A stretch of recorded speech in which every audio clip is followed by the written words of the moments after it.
Bismillahirrahmanirrahim. Assalamualaikum warahmatullahi wabarakatuh. Alhamdulillahilladzi bi ni'matihi tatimmu shalihat. Wassalatu wassalamu ala nabiyyina Muhammad sallallahu alaihi wasallam. Subhanaka la ilma lana illa ma 'allamtana innaka antal alimul hakim. Rabbi zidni ilma. Alhamdulillah, hari ini Allah masih banyak memberikan nikmat-nikmat besarnya kepada kita semua. Sampai detik ini kita masih bisa menghirup udara yang segar, mencium bau, wangi, bahkan mulut bisa mengucap, lidah masih bisa mengecap, tangan memegang menjamah, kaki pun melangkah. Ini nikmat besar yang Allah berikan sampai detik ini kepada kita semua. Namun lagi-lagi yang menjadi pertanyaan sederhana adalah, sudahkah kita bersyukur kepada Allah Subhanahu wa Ta'ala? Tentunya tatkala Allah berikan sebuah gambaran di dalam firman-Nya dengan kalimat qalilan ma tashkurun, sedikit sekali hamba-hamba Allah yang bersyukur kepada Allah. Boleh jadi kitalah yang tidak bersyukur kepada Allah. Naudzubillah tsumma naudzubillahi min dzalik. Oleh karenanya di pagi ini mari sama-sama kita mengucapkan kalimat yang pantas terucap dengan lisan kita, yakni ucapan alhamdulillah. Salawat dan taslim juga kita sampaikan kepada Muhammad Rasulullah Sallallahu Alaihi Wasallam, insan yang mulia yang dimuliakan oleh yang maha mulia. Kita semua berdoa kepada Allah di akhir hayat kita mampu mengucapkan kalimat la ilaha illallah, karena berdasarkan hadis sahih yang mulia kata Rasulullah SAW, man kana akhiru kalamihi la ilaha illallah dakhalal jannah. Kita masuk surga dan bisa bertemu dengan Rasulullah Sallallahu Alaihi Wasallam. Amin Allahumma amin. Ya, alhamdulillah, lanjut dalam pembahasan kitab Fikih Ruqyah yang ditulis oleh Ustadz Musdar Bustam Tambusai LC. Teman-teman, lanjut dari pembahasan yang kemarin saya sampaikan, ya episode sebelumnya, ingat nggak? Pas lagi bahas, kemudian hujan rintik-rintik dan kehujanan, ya. Tapi menarik, yang menjadi menariknya adalah pembahasan itu, dan kemudian Allah turunkan hujannya, itu rahmat dari Allah. Artinya adalah penyampaian ini tentunya dalam iringan dan ridho Allah Subhanahu wa Ta'ala. Oke, dalam bab episode sebelumnya masuk di bab berobat hanya asbab kesembuhan. Ya, ternyata ada poin-poin yang harus kita perhatikan bersama. Ada menggunakan cara atau metode untuk kesembuhan bisa mengandung dua konsekuensi. Jadi dua metode ketika kita mau mencari kesembuhan ada dua konsekuensinya. Yang pertama syirik. Ya, syirik di mana seorang berpegang pada sebab semata meyakini faktor utama untuk mendapatkan kesembuhan, dia melupakan yang memberikan kesembuhan atau musabib, yaitu Allah Subhanahu wa Ta'ala. Ini kebanyakan orang-orang kita tuh begitu.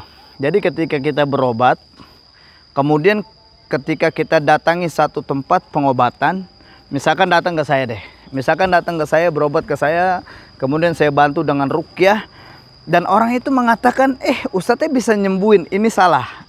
Konsekuensi ini bisa masuk dalam kesyirikan. Kenapa? Karena dia lupa yang menyembuhkan itu Allah, bukan saya. Begitupun yang mengobati, kadang dia bangga, gue bisa loh bantu lu, nyembuhin lu. Dia lupa sang penyembuh itu adalah Allah Subhanahu wa Ta'ala. Ya, ini metode yang pertama. Konsekuensi yang bisa terjadi, konsekuensi pertama adalah syirik pada Allah Subhanahu wa Ta'ala. Konsekuensi yang kedua adalah tauhid. Ya, di mana seorang berusaha mencari obat untuk sembuh sebagai bentuk kepatuhan atau imtithal kepada Allah dengan niat ibadah, menempatkan sebab posisinya yang tepat. Kata Ibnul Qayyim Al-Jauziyah, mengabaikan sebab atau cara atau ikhtiar merupakan suatu bentuk kekurangan akal. Berpaling dari sebab secara total bisa pula bertentangan dengan syariat yang menolak syariat. Artinya adalah kita tatkala ada sebuah penekanan nilai tauhid di sini, sebab kita sembuh itu adalah Allah Subhanahu wa Ta'ala. Dan Allah Subhanahu wa Ta'ala yang menyembuhkan kita. Allah Subhanahu wa Ta'ala sang penyembuh bagi kita. Makanya tatkala kita di dalam sholat kita, dalam ibadah kita, Allahu Akbar, kita baca surah Al-Fatihah. A'udzubillahi minasyaitonirrajim. Bismillahirrahmanirrahim. Alhamdulillahi rabbil alamin, arrahmanir rahim, maliki yaumiddin, iyyaka na'budu wa iyyaka nasta'in. Di ayat ini ada sebuah penekanan nilai tauhid. Iyyaka na'budu wa iyyaka nasta'in. Hanya kepadamu kami menyembah, hanya kepadamu kami mohon pertolongan. Artinya adalah sebuah penekanan di ayat ini dari Allah untuk kita. Kalau kita memang hanya menyembah Allah, jangan minta pertolongan. Artinya pertolongan yang memang Allah akan tolong kita. Kita bisa minta tolong sama manusia, itu boleh. Tapi kita dianjurkan senantiasa meminta pertolongan kepada Allah Subhanahu wa taala. Umumnya gini. Wah, kaget nggak? Nggak kaget. Oke, jangan lupa like and subscribe channel ini biar tahu kisah seru lanjutannya. Ketika kita mendapatkan sakit, ujian sakit dari Allah, pertama kali yang kita minta tolong adalah Allah Subhanahu wa taala, baru dengan cara yang lainnya. Contoh pada saat sakit kepala. Sakit kepala melanda kita, mendera kita, kemudian kita bilang sama Allah, ya Allah tolonglah hamba, sembuhkan hamba, hamba sakit kepala nih ya Allah. Kita minta tolong dulu kepada Allah. Ini ada penekanan yang Allah sampaikan kepada kita. Iyyaka na'budu wa iyyaka nasta'in. Kita minta pertolongan dulu kepada Allah, dan setelah itu baru kita usaha yang lain. Tapi jangan sampai usaha-usaha yang kita lakukan ini mengandung kesyirikan kepada Allah Subhanahu wa taala. Saya pernah menemukan sebuah kasus. Tatkala kasus yang saya temukan ini, ada seorang keluarga datang ke tempat saya, yang dia bilang gini, Ustaz, saya minta tolong, anak saya sakit, kemudian pokoknya saya yakin Ustadz yang menyembuhkan itu. Akhirnya saya cuma sampaikan gini, Pak, Bu, saya bukan menyembuhkan, saya bisa membantu dan saya meminta, sebab saya Allah yang akan kasih sembuh. Kemudian orang itu, oh gitu Ustaz, iya, tapi kan Ustadz katanya bisa, tapi dia tetap ngotot, tetap nggak terima kalau misalkan Allah itu sang penyembuh. Saya luruskan kembali terus tauhidnya. Jadi ada sebuah penekanan dari kita agar kita juga nggak terbawa akan sebuah kesyirikan yang ada. Kita sampaikan Allah yang menyembuhkan. Akhirnya orang itu mulai mengerti, oh ternyata begitu ya. Iya begitu alurnya. Kalau Bapak Ibu yakin Allah yang menyembuhkan, bismillah. Kita tolong orang ini, kita tolong anaknya, kita minta sama Allah, Allah sembuhkan itu. Ternyata subhanallah, anak ini ada sakit di bagian lambungnya, itu seperti penuh dengan air, dengan cairan. Dalam 1 tahun dia nggak bisa bangun. Tapi ketika saya ngajak dia meninggalkan kesyirikan yang dia pernah lakukan, artinya dengan perbuatan yang dia ucapkan tadi, dia tanpa disadari ada penekanan kalau saya nyembuhin. Padahal kan Allah. Nah ketika itu kita ajak dia buat taubat pada Allah, meninggalkan perbuatan itu.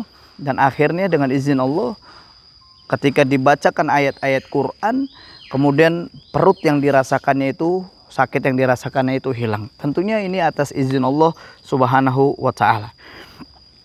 Selanjutnya, nggak boleh melakukan suatu cara ikhtiar kesembuhan kecuali berdasarkan syariat atau tajribah yang nggak bertentangan dengan syariat. Syekhul Islam Ibnu Taimiyah berkata, nggak boleh meyakini sesuatu sebagai suatu sebab kecuali dengan ilmu. Barang siapa menetapkan suatu sebab tanpa ilmu atau bertentangan dengan syariat, maka dia merusak atau mubtil. Jadi untuk menetapkan suatu sebagai sebab kesembuhan bisa dengan 2 cara. Jadi kalau kita mau menetapkan suatu dengan sebab kesembuhan, itu ada 2 cara. Pertama, nas-nas syariat Al-Quran dan Sunnah seperti madu, habbatus sauda, air zam-zam, zaitun dan sebagainya. Ya, kita tahu dalam hadis sahih mulia kata Rasulullah SAW, syarbatin asar, syarbatan Allahumma sholli ala Muhammad wa ala ali Muhammad. Asyifa'u fi thalathin, syarbatun asal wa syartati mihjam wa kayyatin binar. Pengobatan itu ada 3 cara. Pertama dengan minum madu, yang kedua sayatan bekam, dan yang ketiga dengan kay binar. Wa anha ummati anil kay. Tapi Rasulullah melarang umatnya melakukan kay. Ada penekanan di mana madu ini adalah obat, dan juga di dalam firman Allah Subhanahu wa taala. Yang kedua ada tajribah. Tajribah ini eksperimen atau uji coba atau pengalaman. seperti obat-obatan, metode penyembuhan yang telah terbukti khasiatnya melalui uji coba pengalaman, misalkan obat-obatan medis. Terus herbal dan terapi refleksi dan sebagainya. Sepatutnya tajribah harus benar-benar tidak bertentangan dengan akidah dan tidak mengandung unsur haram atau syubhat. Yang kedua, tidak boleh berpegang pada cara atau ikhtiar melupakan maha kuasanya Allah. Jadi kita nggak boleh kejebak. Oh, pakai cara ini aja terus menerus. Dia lupakan Allah Subhanahu wa Ta'ala yang akan menyembuhkannya. Yang ketiga, harus diyakini bahwa betapapun hebatnya suatu cara atau metode pengobatan, sesungguhnya dia bergantung hanya ketentuan kepada Allah dan takdir Allah Subhanahu wa Ta'ala. Menarik. Kalau kita sudah menanamkan nilai tauhid, menekankan bahwasanya Allah sang penyembuh dengan metode cara yang sudah ditetapkan di dalam Quran dan Sunnah, dan kita tidak bertentangan dengan Al-Quran dan Sunnah, tidak bertentangan dengan syariat, maka ini adalah pengobatan yang tentunya atas izin Allah Subhanahu wa Ta'ala. Paling tidak itu saya mau ajak kepada semuanya. Saya minta maaf kalau ada banyak yang salah terucap dalam lisan saya, dan kalau yang ada kebenaran yang terucap dari lisan saya, kebenaran ini adalah mutlak milik Allah dan milik Rasulullah SAW. Barakallahu fikum wa faqakumullah. Assalamualaikum warahmatullahi wabarakatuh.